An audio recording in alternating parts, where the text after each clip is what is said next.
Well, of course. I know you look like intimate listeners. Well, not intimate. Good to see you. I'm so pleased.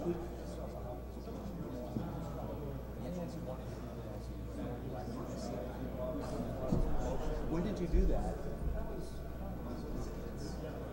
I was also on a 10-day meditation retreat, so I'm still digging out from under that. So you're getting my virtual self. I intuited.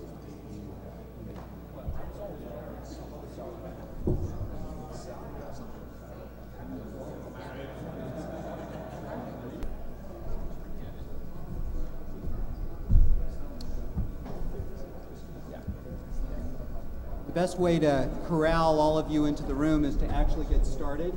So we're gonna do.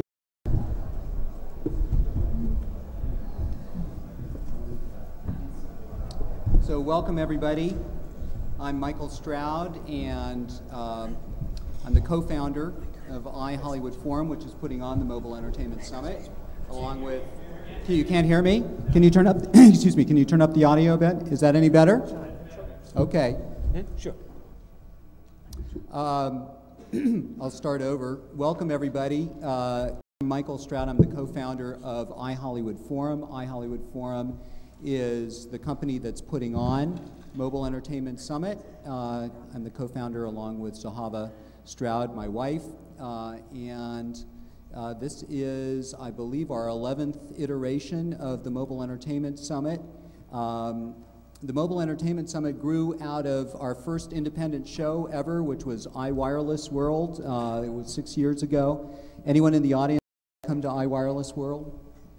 So you're a new group, and it was born out of our idea that we might do something really fun at CTIA, and that's where we grew. And as most of you know, we did part ways with them, although we have revisited them on numerous occasions. So the good news for you guys is, those of you who go to CTIA and wonder, how can I go to both and end up doing both? The good news is we're doing it independently this time.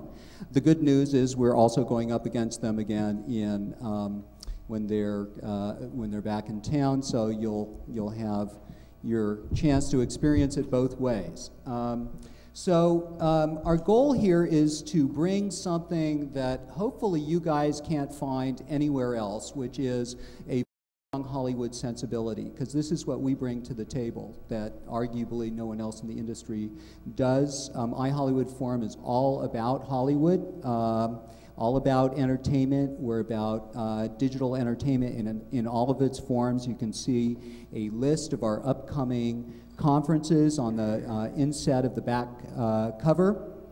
We have about between 14 and 16 shows now all around the world, focusing on all aspects of digital entertainment, from wireless, we're very strong in, but also IPTV, mobile television, digital media in our Digital Media Summit, the Digital Living Room, Music 2.0, and so forth. So we also have a lot of really exciting things planned for you.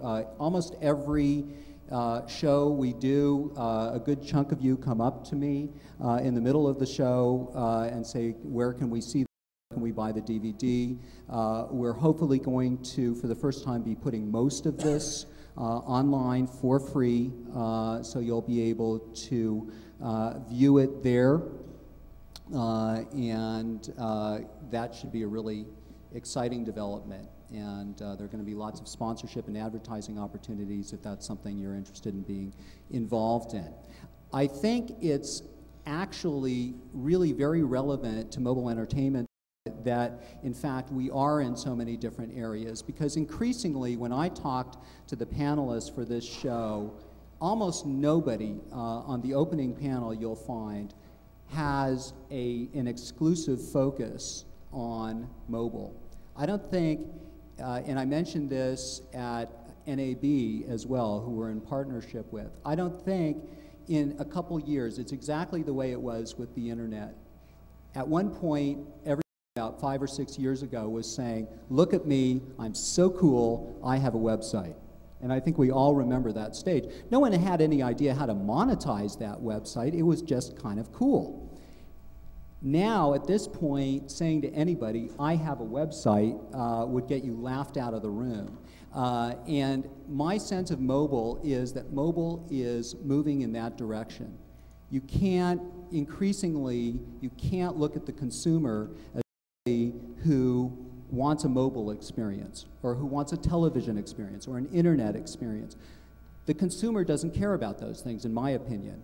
The consumer cares about their favorite shows, about what they want to watch, and they want to have access to it anywhere, anytime. And that's somewhat hackneyed.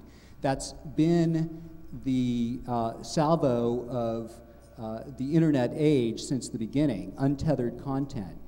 But until now, until the advent of 3G, and much better handsets, much better distribution, interoperability, it hasn't been a reality. And I think we're finally moving towards the stage where it actually is. And in that environment, where increasingly content is going, I'm going to stay away from the word content is king, but content is going to be the determining factor in what gets watched, not whether it's mobile or whether it's on the internet. Content environment, Hollywood is going to play the most important determining role. So I would just keep your mind on that. You are at a mobile conference, and we will be focusing on mobile, but everywhere throughout the conference you're going to find example after example of this, for want of a better word, convergence. I hate that word, but I guess that's the only one we have for the moment. People, or multi-platform, people who are their content on multiple platforms. The term in Hollywood, for those of you who are Hollywood, ancillary revenue, i.e. the ability to repurpose something from one platform to another platform. You start out in the movie world, you end up in the mobile world. That increasingly no longer applies. There isn't ancillary revenue. There is just revenue from multiple sources. And I think you'll find that the people at the studios, the people at the forward-thinking technology companies that are presenting here, the entertainment companies, you'll find that's the way they think. And you'll find that those companies that were traditionally thought of as online companies, for example, social networking companies like Rever, who we have speaking, MySpace, these companies no longer just think in terms of the internet because their people don't think in terms of the internet. Their people think in terms of their own connected lifestyle, and integral and probably the most important part of that lifestyle. So why don't we get started then? Let's go to our first panel. And yeah, I'm sorry? Yeah, we're going to go to our first panel momentarily. Can I have, let's see, I think we have 3 of our panelists. We're going to show a trailer, which we generally don't, but this was so cool since it's the after trailer that I wanted to do that before we got started. But I also wanted to have our remaining panelists come up if they could. We got them out there in the audience as we're doing this. So, Marcia, you want to check on that? Do we have My name is Russell Schumacher.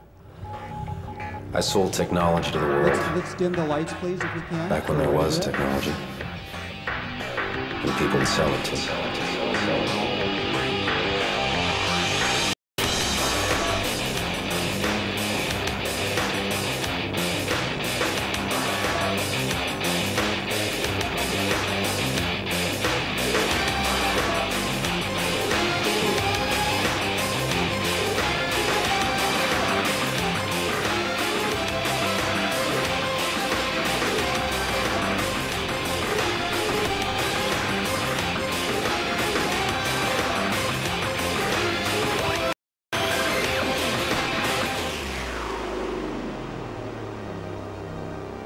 Mankind had tried to tame the planet, to take control, impose our will.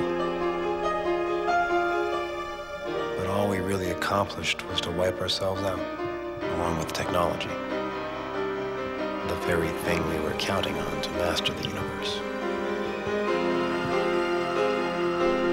It started to become obvious that the scariest thing out in the wild still mankind.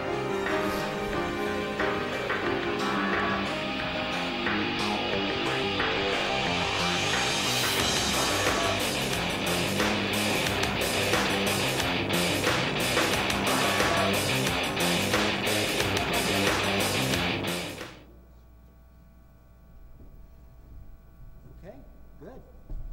Right, so we're going to get started here. Our Afterworld person apparently is missing in action, so hopefully he'll show up. But the point behind this, and the reason why we're showing this, is that this exemplifies the type of cross-platform initiative that I was just speaking to in my opening remarks. Because Afterworld, which is going to be launching around September, sometime in the fall, is the prototypical mobile experience. It's the prototypical television experience. The Afterworld people. It's being distributed by Sony throughout the world. There's a mobile community that's already forming. It's on MySpace. It's being sold to television operations around the world, in Australia and other places. And so this is the kind of thing we're talking about here. So why don't we begin by introducing ourselves here, and then we'll move on to the discussion. Yeah. All right. Good morning. My name is Doug Craig. I work with Discovery Communications, and my primary responsibility there is to manage our mobile products. And we basically have two focuses on mobile. One is a linear channel called Discovery Mobile that we launched last summer, and that's comprised of unique made-for-mobile content. Right now it's primarily short-form content. It's in a 2-hour loop that's refreshed each week, and we have deals with several different MVNOs and carriers that carry this. And then the other component of our mobile strategy is our website, which we'll be relaunching this summer. And there the focus is probably closer on promotional value for our linear networks, as well as some interactive elements for our viewers to feel engaged with our programming. Okay, thank you, Doug. My name is Michael Kernan. I'm at ICM, International Creative Management. I'm the co-head of the new media department there. We package shows for every platform in new media, including mobile. Typically when we think of a show, we don't think of it in one particular place, like we're just going to take this to mobile, about it going everywhere. Could it become a game? Could it be part of the web? And one part of our strategy as far as making money for our clients is to package brands into the program. Unlike other agencies, ICM doesn't represent brands because we felt like it was a conflict. So what we do is represent intellectual properties themselves and take them out to brands. So we'll call the various advertisers to package them into a mobile show or another show. Good morning as well. I'm John V from Endemol. For those of you who don't know, Endemol is a global TV production company, and I head up our digital group in the US and then sit on our board internationally looking after our digital business. And digital for us is threefold. One is interactive television, which is a live TV format that we've been doing for 11 years around the world, called Participation TV or Call TV. And that's obviously very mobile driven, how the viewers interact with the show. The second area of what we do is what we call brand exploitation, which is in-show exploitation in terms of Deal or No Deal, one of our big shows where we have a lucky case game, which is also dependent on mobile, as well as the internet. And then we do out-of-show, similar to Mike, of licensing opportunities for all of our brands into mobile. We have a successful set of mobile games. We announced another one with Gameloft. And then we also have our catalog business. So we have 25,000 hours of programming that we're bringing to market. So we'll be launching a mobile channel later this year, which is a collection of a lot of our titles and other licensed titles. And then the third area of what we do is original programming. So being a producer of entertainment, traditionally, we're called TV production because that's where the bulk of the programming has gone, but we're really an entertainment producer. So we've been focusing on creating original programming for digital platforms, and we've had some good successes in mobile around the world, but domestically have been focusing more on broadband, original broadband shows. So that's us. So let's start with my characterization of the way content is moving. I mean, to what degree do you guys see content as increasingly untethered to any particular platform? I think perhaps others are beginning to think of it that way. My sense is that we in Hollywood are behind the curve in that. Who wants to take a stab at that? Yeah, John? Sure. How important is that to your strategy? Sure. I think in terms of, you were talking in your preamble about the content itself being the determining factor. I think for us, we focus on building brands, and where the consumer views it, we're trying to create new, compelling entertainment brands. So where the brand can start as an experience on the mobile phone, that works as well. And then our interest is to then move it to other platforms and build the brand both domestically and internationally. So an example of that is a mobile format that we started in the UK or internationally called Get Close To, which is a music-driven format. It's sort of a diary format for artists leading up to tours or leading up to events that are important to them, like a new album release. So it's a 6-week format, so 4 minutes a day, and it was sponsored by Nokia because the girls we did the Sugar Babes in the UK, which is a big UK pop group, and they filmed themselves with the Nokia phones. It was distributed on O2, which is sort of the Verizon of the UK, and it was ad-funded, and so that now created for us a new original format on mobile that people really enjoyed, and we've now internationalized that in different countries around Europe, and are looking in some countries to launch it as a TV format, and we're looking over here to do broadband and mobile. So I think we like the untethered notion of just creating new brands that people can experience, and then creating them for all the different platforms where people choose to enjoy them. Okay, Michael, let's turn to you. I mean, realistically, side of your business presumably is still a very small piece, right? So, I mean, is that true, and how is it growing? I think it's growing every day. One of the things I think is important is I don't think anyone has fully figured out mobile. Like, I don't think the answer to mobile is repurposed TV. I think, for example, when TV first came out, people didn't know what TV was, so they just put radio on TV live. And it wasn't until I Love Lucy came out that people really said, wow, this is really cool.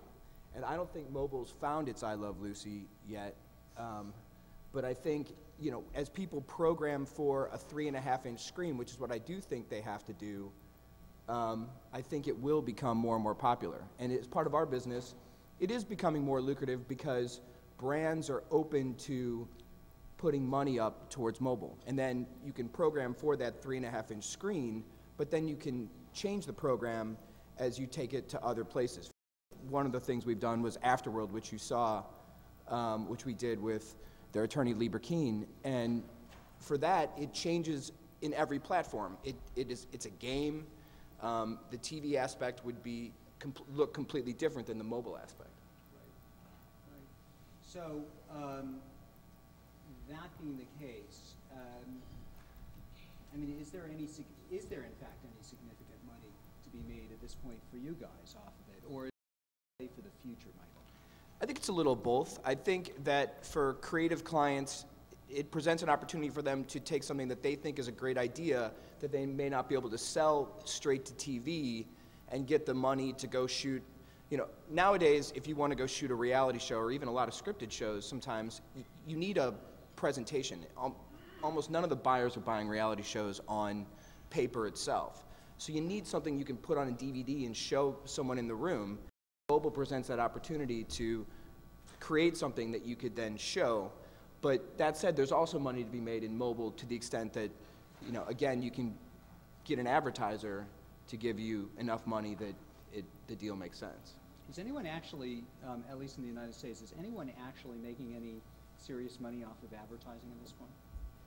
We have several deals that are pretty substantial that are advertiser-driven. I think, going back to what you said, being multi-platform, one of the deals we just did was a show called $1 Million Bill, which is with AOL, that we just sold. AOL just did a big upfront where it's trying to shave off some of the TV dollars and get advertisers to come on AOL, which I thought was like, I always say they threw the first spear. They're finally coming after television. And AOL, when we went to make the deal, it turned out to be a really big deal. AOL is going to sell large sponsorships, really, really big TV-type sponsorships on this show. And we started to make the deal, and immediately we started about mobile. So even a company like AOL was thinking about, you know, all aspects of the deal, including mobile. And they're an online company. So, Doug, I mean, to the present, is the vast majority of the stuff you're doing just simply repurposed from your primary shows, or do you have any made for mobile content plans to do that? Sure.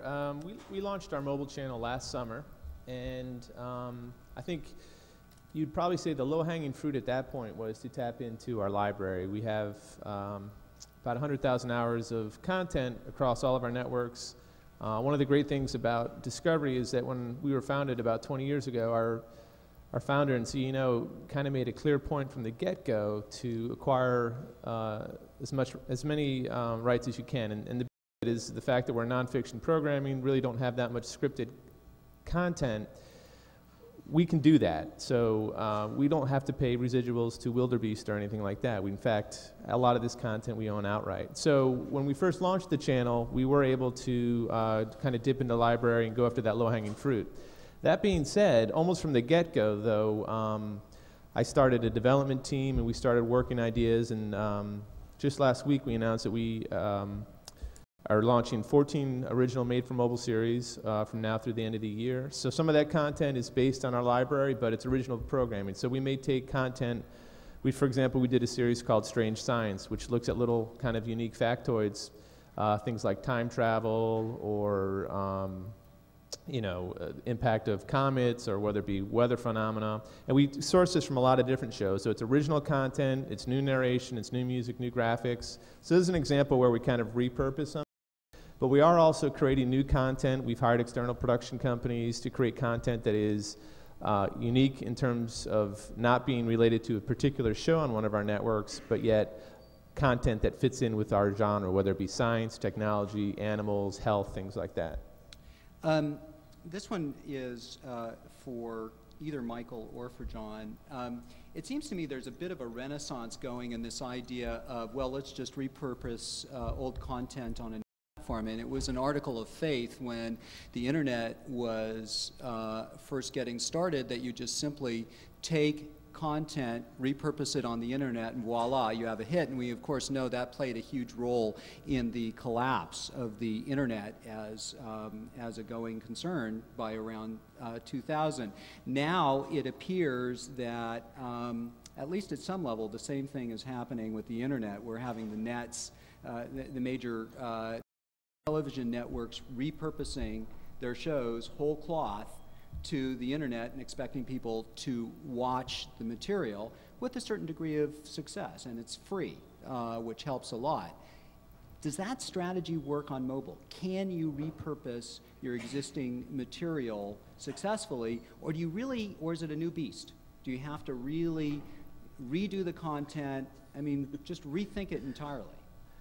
You definitely have to change it. You know, we were talking yesterday about, sports is a big thing. Golf will never be on mobile. You'll never be able to see the ball. So, I mean, some things just don't fit.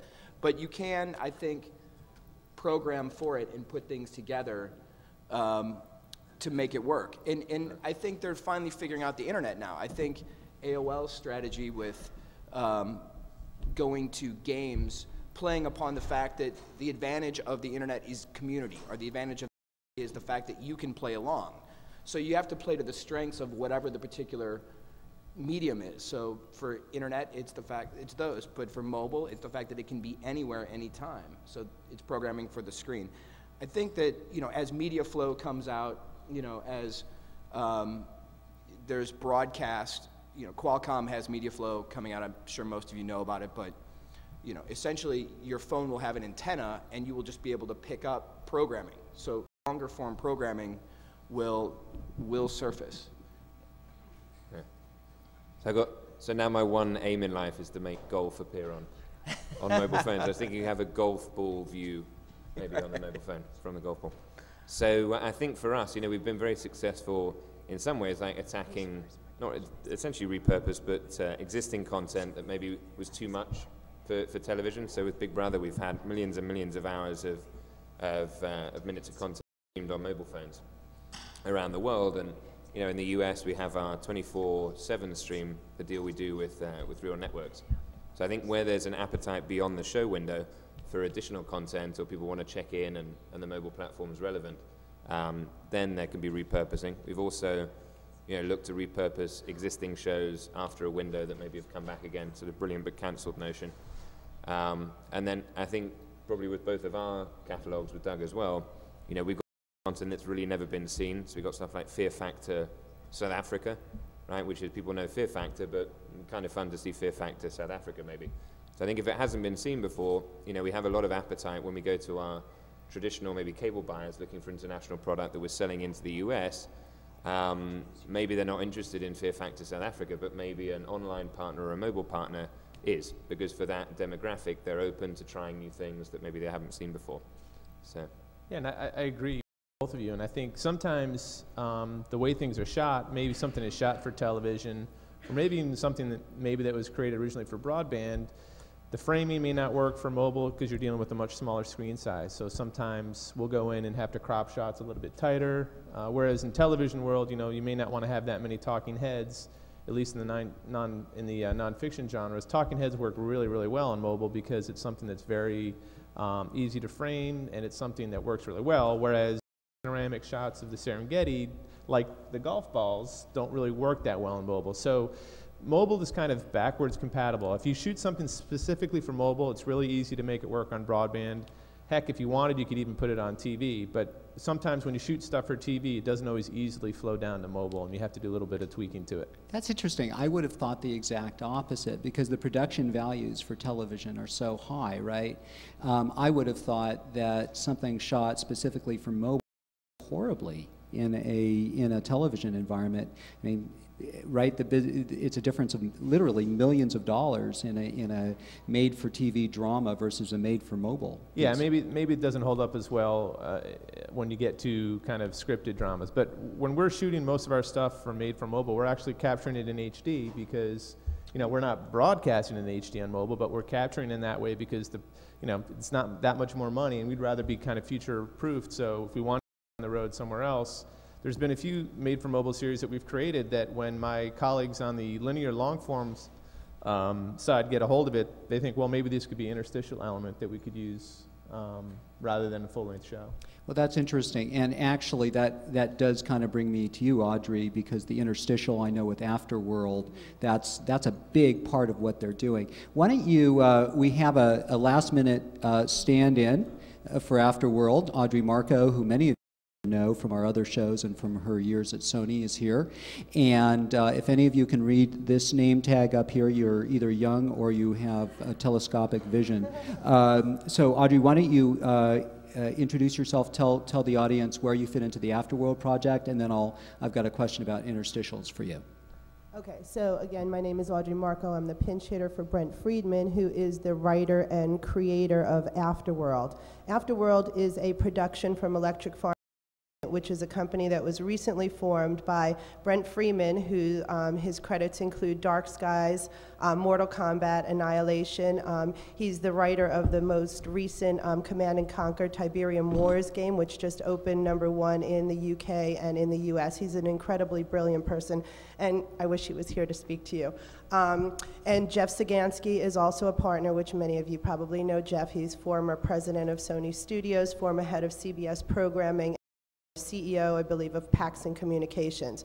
And the third partner is Stan Rogo, who's exec producer of all the Hillary Duff, Lizzie McGuire series, movie, has a bunch of shows on Discovery Kids, etc. Very, very interesting grouping. And they came together and formed Electric Farm Entertainment, specifically focused on creating cross-platform productions. So our first production is Afterworld. I hope you enjoyed the trailer. And basically what Afterworld is, am I doing okay? You're doing fine. Okay. Afterworld is, it's basically, we are producing very high quality, high-end production. It's 2.5D animation, I guess you can call it, but the storyline is written and it's absolutely beautifully created. So what does that mean, 2.5D? I don't, you don't ask God me questions knows. like Okay, that. all right. In the middle of 2 and 3. Okay. Okay. All right. So, That's more or less what I guessed. Yeah, okay. there you go. So anyway, it's 130 2.5-minute episodes, basically, is what we're creating. And really creating it for the internet and doing the story arcs in such a way that there's a beginning and an end and a cliffhanger in 2.5, 3 minutes. So when you're looking at exploiting that format across all of the different platforms, very interesting things happen. So Sony Pictures Television International has licensed the international broadcast, mobile, and online for Afterworld. So we're basically bridging together 13 2.5-minute, we're going to make 13 half-hour series. So we're bridging together enough of the 130s, 12 130s to make 13, blah, blah, blah, you do the math.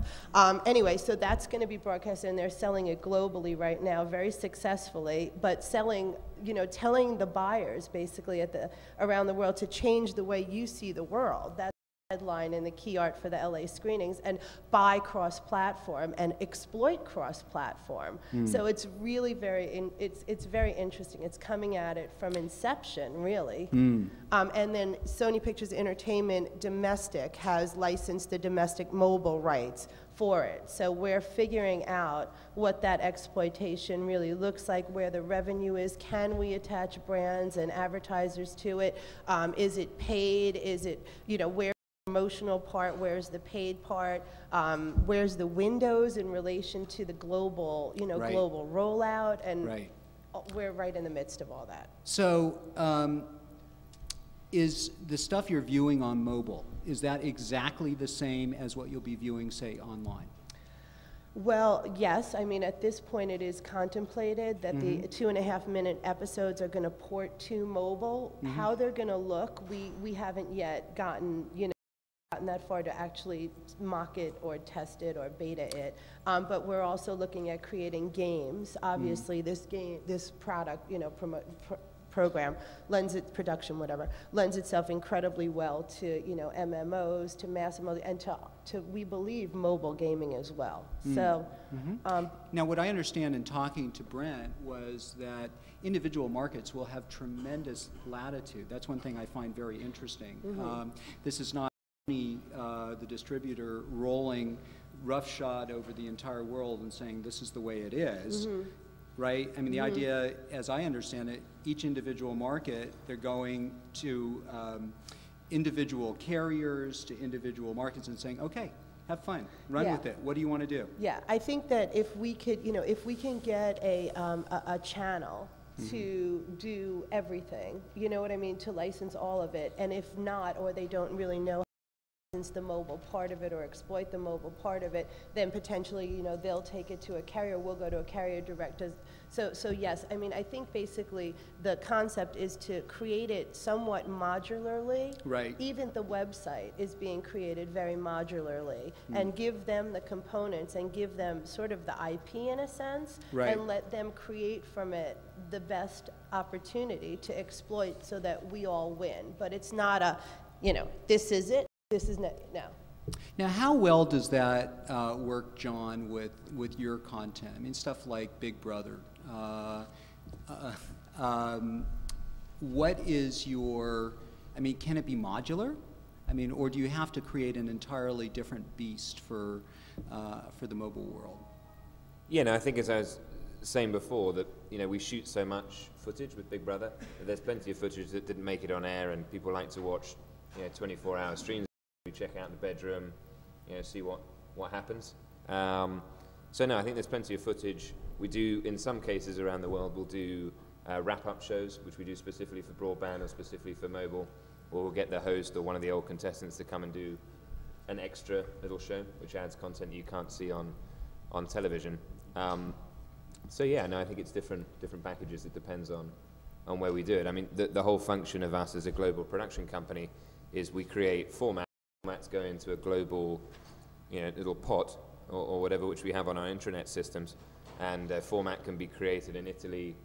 Today we can pull it out tomorrow and readapt it and change it for the local market. So we're used to doing that anyway around the world in the creative process.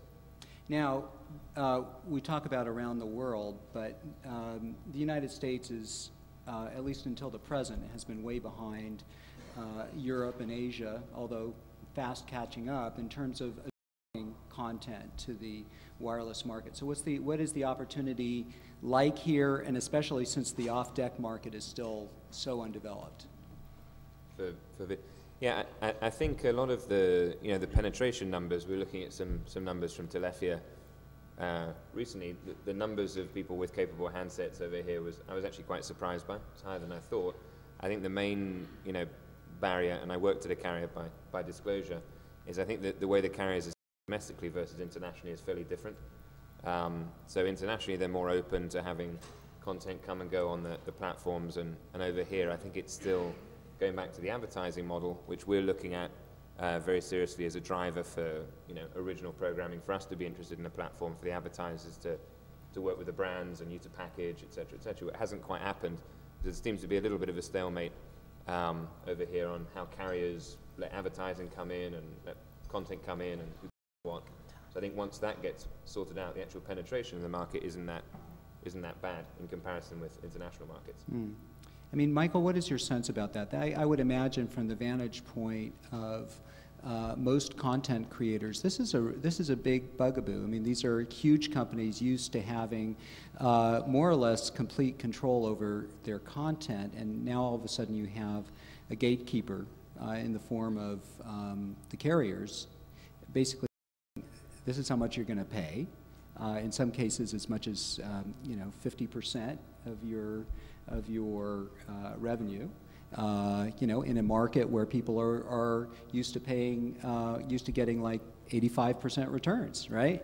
So that's not a very attractive, attractive prospect, I would imagine, to most content creators. How do you deal with that? I think it goes back to advertising. That's how incorporating the brands into the product, I think, is how you deal with it. I think eventually paying for mobile content will go away, just as it did on the internet.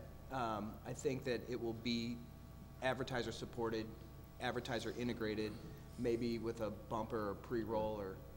I think that's a scary statement for a lot of the carriers. Yeah. So, yeah.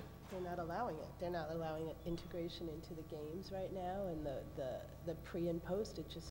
I mean, I think from what I understand is that there's a lot of issues from the perspective of tracking and reporting, and that they're saying is really the fundamental crux of why it's not moving forward. I'm sure there's probably more stories around it than that, but is that true? I'm sorry, I'm asking. No, that's good. That's good. Well, Audrey. Yeah, no, I think tracking both on the internet, we're always asked, when we speak to press or how do you gauge, like, is Prom Queen, people have been asking, is Prom Queen a success or not? And it's like, well, I mean, one way is to go to all the websites where it's distributed, count all the views, add up all the views, and then come back and compare it against other. I mean, it's a little bit kludgy in terms of the reporting even on the internet. So yeah, I think reporting will drive it, then the advertisers have their benchmarks on analytics and reporting that they can buy against. So yeah, I think that's another. Why would the carriers care to have that degree of understand why they'd want to have control, but are you saying that they're standing in the way of actually getting to the analytics themselves? I mean, why would that happen? I don't think it's standing in the way. I think it's just difficult to track on their side usage. I mean, it's not that they're standing in the way and saying you can't have it. I think just the way the systems are built out, they don't have necessarily complex video reporting tools to go back and report to partners. I think the other challenge with that too is that some of those struggles that they may face within their own infrastructure, those issues they have a vested interest in solving. But for someone like Discovery, content owner who's working with a lot of different carriers, it's great that carrier A has their act together, but what I really need is carrier A through Z to have their act together, to have some standards, so when I go out there and selling a national footprint to somebody, I can sit there and say, this is what you got. And I think until reporting gets a little further along, that's going to be one of the biggest roadblocks to, I think, the advertising community really embracing right now it's still an experimental playground. Very similar to, we've seen a lot of these parallels with VOD and the internet as well, where until advertisers really embrace it and really start to put the money that they're willing to put against mobile, but they're not going to put that money in until they know what they're getting. Right. So it's a little bit of a chicken and egg thing. And I think, you know, one point as well, because it's Hollywood Unwired, I mean, Michael and I were talking yesterday where we've been using mobile is a little bit also as an enabler, not necessarily only an end platform. So we work on all our shows, and we're driving sort of millions of people or millions of interactions each week across our shows through text messaging. And, you know, wouldn't that be a great way? We feel we've helped a lot of people learn how to send a text message through Deal or No Deal and 1 vs. 100 and other shows, because it's prime time. You know, we have about 3.5 minutes of prime time just explaining to people how to send a text message. So we've found that's driven a lot of new people, you know, for the carriers who've never sent a text message. And then in the bounce back message that we have on the carrier, it'd be great if we're driving a mobile video show that we have a link in there to check out, right, you know, whatever. So I think if we can tap all the stuff that we're doing in Hollywood, you know, we can have a good effect to have an uptick in the market in terms of consumer adoption. Okay. Audrey, did you have a comment? I'm going to, by the way, we have about 5 minutes for questions, and then we're going to move directly into our fireside chat. So I'm going to start walking down here, and Audrey, if you want to comment? No, I have a comment. You do not have a comment. Oh, that makes it easy enough. Okay, so we have about 5 minutes. Assuming you have any questions here, I'll do the old Phil Donahue routine. And while we're seeing if there are any questions, what about we haven't really talked about mobile television at all. We do have that rolling out. The United States is probably as advanced as any place in the world in that respect. So with media flow and with DVB-H and other competing standards. How quickly is that going to get off the ground? Is that a play that is really, from your perspective, a few years in the future? Who wants to take? I think it is a definite play in the future.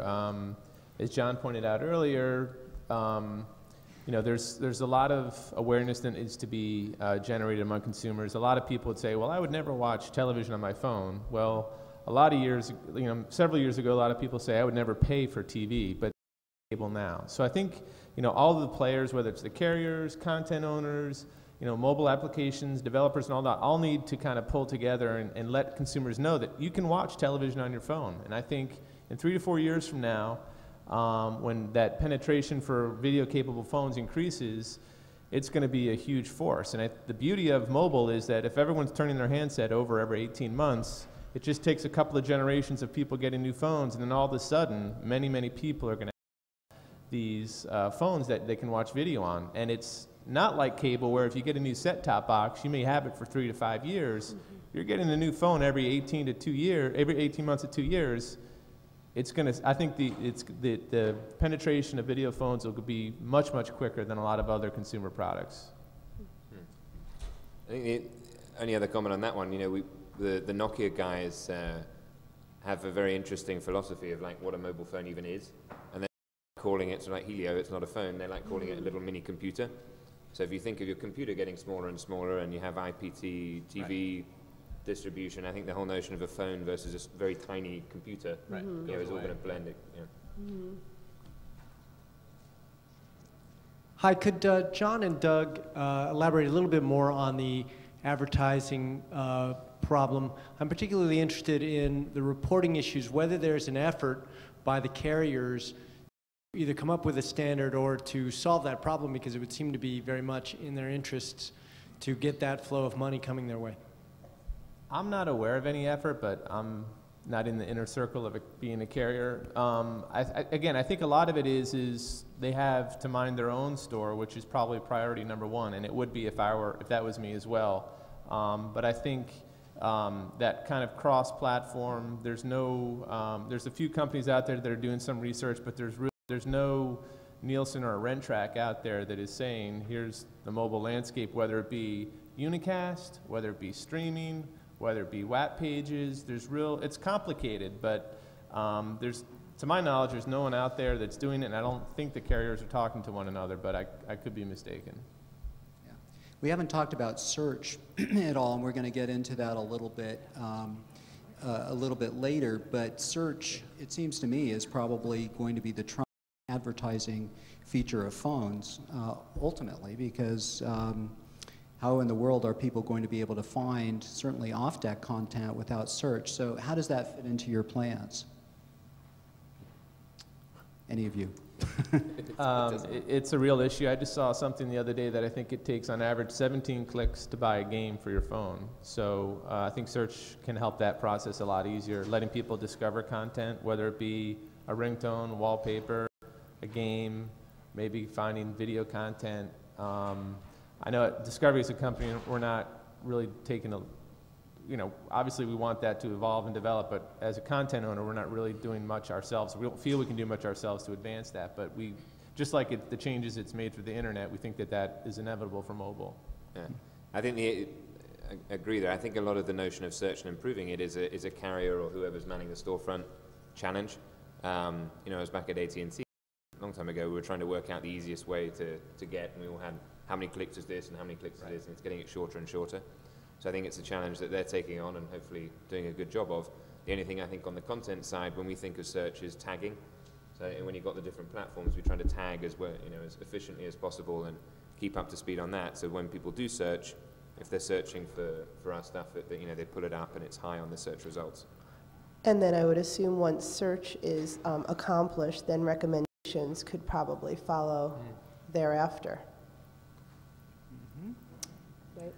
Any final questions? Okay, let's give our panel a hand.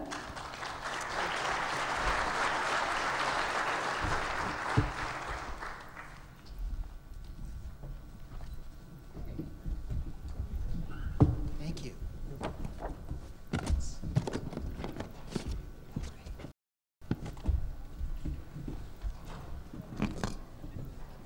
Okay, we're going to go directly into our fireside chat. So I would ask, I think our speakers are going to be around. So I would ask if you could possibly hold your questions until then. If you must ask questions, Jay, can you escort them out so that escort our speakers?